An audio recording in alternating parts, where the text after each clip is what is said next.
Hey guys, Jason with Fender Garage, and I am here with Ryan with Cork Design, and he's built this beautiful 1958 F100 behind us. And so we're gonna take a look at this truck, show it off to you guys a little bit. We're here at the F100 Grand National Show in Pigeon Forge, Tennessee. A lot of cool rides have shown up, and this is one of them. This came from Pennsylvania. So he traveled down a long ways, and we traveled over a long ways. Met Ryan for the first time, and got to see this beautiful truck for the first time. And so I want him to kind of show it off a little bit. I mean, there's a ton of little details that are really subtle. If you don't know these trucks, you may not catch it, but if you're a fan of these fridge trucks, then you'll notice a lot of little things that have happened, and lots of labor, lots of hours, probably even a lot that never even got billed for, because sometimes it's hard to bill every single hour, right? So tell us how this truck came to you, kind of a deal, like a customer, or? Yes, this belongs to Dan Bouchard out of Connecticut, and we met him back in 2015, and then we started with a little Fairlane project with him, and then he says, I want you to build my dream truck, and this is what it came up with. Dream truck. And not everybody thinks dream truck and a fridge. No, trust me, when he shipped it to me, I was like, what are we going to do with this ugly thing, you know? So it's the ugly duckling of all the F100s. But that doesn't mean it has to stay that way. Like, they can be cool. Sweet. And if you put the kind of details into it that you see here, you'll see that they're very cool. So talk to us a little bit about, obviously the hood is different. So tell us a little bit about what you've done. We just tucked it all in, made a nice two little scoops, kept this off factory, just pointed it out a little further and stuff. The ribs usually stop roughly about here. We stretch them into the cowl, which was a lot of work, of course, you know. When we get to the grill part here, these usually are 3 inches further out. We took 3 inches out of the light bezel. These go straight across. We peaked everything through. So we peaked this, we peaked that, and then just gradually it flushed away out of a peak. Very, very cool. And so in 58 was when they switched to the dual headlights, correct, right? This is all factory. Otherwise it would have had just a single headlight. We've done a 57 only, and we had a 58 on it. We had to go hunt for a 57, which ended up being a nightmare because that's like a 1 year only grill. These are a little bit easier to find, but I definitely love what you've done right here, narrowing that up and simplifying that. And then is this is this factory? Or this is all, we left everything factory. Okay. So the only thing, like I said, is these normally go straight. We just put a little peak in there, just give it a little character. Awesome. So let's walk around it a little bit and show us a little bit more. On the side here, this isn't common. There's usually just an emblem that goes right here. Correct. And then we just made this little grill to make it more sporty, muscle car looking, and had a nice little chrome accent piece too. Yeah, very cool. Yeah, very, very cool. And of course, we pride ourselves on our gaps and everything. And these are really tough. Like, it's hard to get all these gaps to come together because they don't actually fit correctly from the factory. And then this is kind of like the little swan mirror. Yeah, like a little nothing mirror. Fancy. Yeah, pretty simple there. You mentioned you shaved the drip rail off. Yeah, and then we put a little peak. Peak there. About an inch peak in there just to give it a little look. Okay, one-piece windows. One-piece windows, of course. Okay, like that. Tell us about this here. These are off a 1960 BMW. It actually replicates the hood. The top lines on the things actually working pretty well. Yeah, the pretty key cool. works together with the ignition. Everything works, so that's cool. Awesome. Awesome. Down here, we smoothen this all out. There's ripples to make the car look a little bit lower. Stances, everything. Big back window, very cool, rare as well. Not very many of those. And then let's come back to the bed. Well, a lot was done back here. Yeah. You've basically raised the bed floor, I'm guessing, a few inches. Yeah, fit our Morrison chassis. That's all we use. Art Morrison chassis. Raise the bed floor, what, 4 inches, you're guessing? I guess about that. Yeah, but enough so you don't have to get the gaudy wheel wells in there and stuff. And if you can see the wood, the lines replicate the hood up front, so it's the same size and everything, so it just looks like the hood. It replicates the hood. Very cool, I like that. Tell us about the back end here. You've got the back is an all custom one-off made tailgate. These are 70 Camaro tail lights from Fessler. Okay. And then the bumper is all one-off made. Our gas nozzles in here. So you're gonna fill up your gas.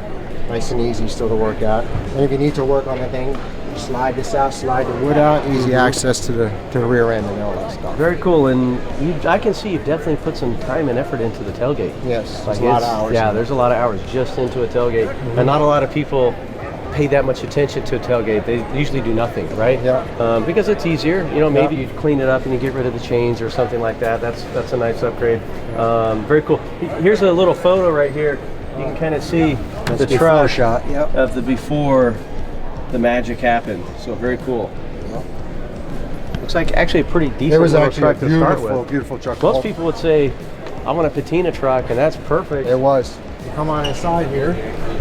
Interior was done by John Miller of Ohio. If you look at the speaker replicates the hood. Oh, nice. Gauges I mostly use Dakota Digital, the great company to work with, and they're just basically stock ones. There's nothing fancy. We have our master cylinder up in the speaker area up there, which is kind of sucks, but it's it's a nice idea, but it's a pain about to work. It's one of those side mount. Yes. Yeah. Yes, So it's definitely difficult, hard to work on. Yes. Hopefully nothing leaks. Looks ever. beautiful, Looks but beautiful. like I said, shaves the firewall, all that kind of stuff. Vintage air, of course. That's all I use is vintage air. So he had to have 2 coffee cups holders. So we got coffee cups. We got all USB. So everything is practical he could use. This was all factory. This was amazing. Not 1 ounce of rust. These are all the factory steps of this truck. It was amazing. So we kept it. Smells just like a new car in there. Yeah. There are those that put leather on the seat cushion in the back, and then they go vinyl everywhere else, right? Mostly because it is more expensive to do full leather, but a full leather interior on something like this might cost you an extra $1,500 in materials, which is well worth it. Sure. Versus vinyl. One thing about upholstery is people don't realize is the labor is the same. Mm-hmm. So you're not spending any more money on labor, but you're going to spend it on materials. And Sure. and yet it's not that much more for materials to get full leathers. So your typical 302 engine, obviously not. So so you've got a Coyote motor with a Whipple supercharger on here, okay? And Billet Badge Company made us some nice badges. So we put the coils on this. We made these pieces so it looks like it's just one big piece. Okay. And stuff. Yeah. Very cool. And underneath the hood, if you notice, we made these ribs positive instead of on top they're negative. So we positive made a double panel, so we kept the ribs going on the inside. Just a lot of work and time by guys hiding this. I'm very blessed to have the best guys in the country to make I thought I had the best guys in the I country. He's got the second. No, I'm joking.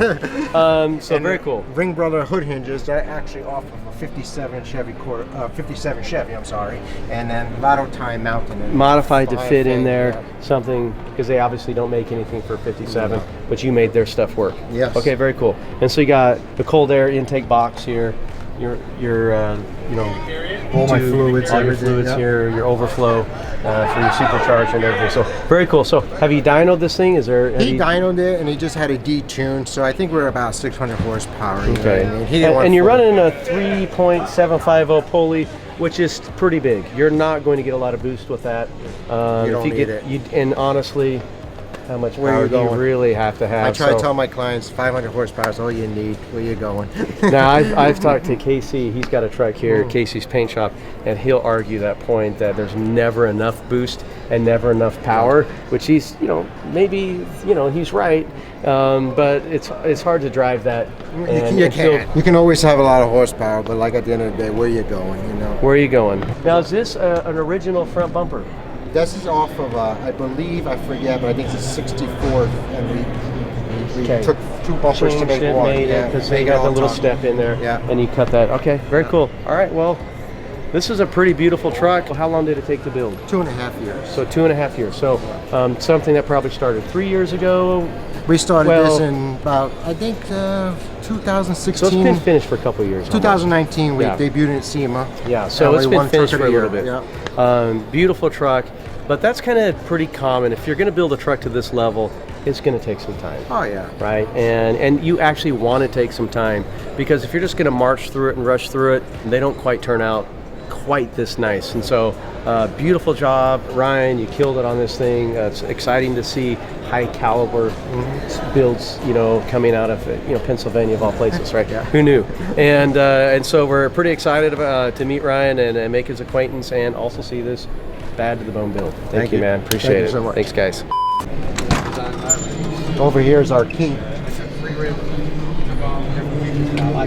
Oh, that's cool. Yeah, so... Wait, can you show that again? Yeah.